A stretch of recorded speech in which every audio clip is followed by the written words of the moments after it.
बिस्मिल्लाहिर्रहमानिर्रहीम। अस्सलाम वालेकुम। उलमा कराम आलम बरज़ख के मुतालिक बताते हैं कि ये एक जहान है जिसे अल्लाह ताला ने क़यामत से पहले तक के लिए बसा रखा है।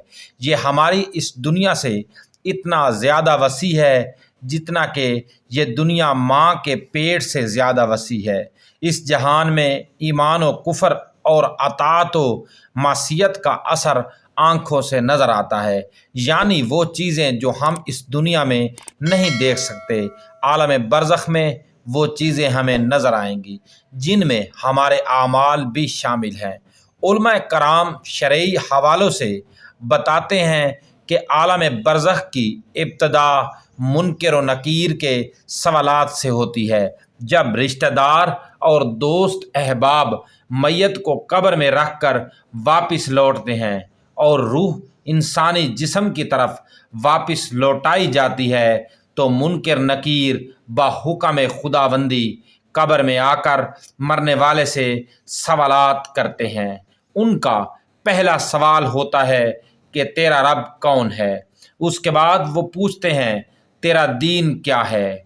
उसके बाद तीसरा सवाल नबी करीम सल्लल्लाहु अलैहि वसल्लम की तस्वीर दिखाई जाती है, क्या तू इन हस्ती को पहचानता है।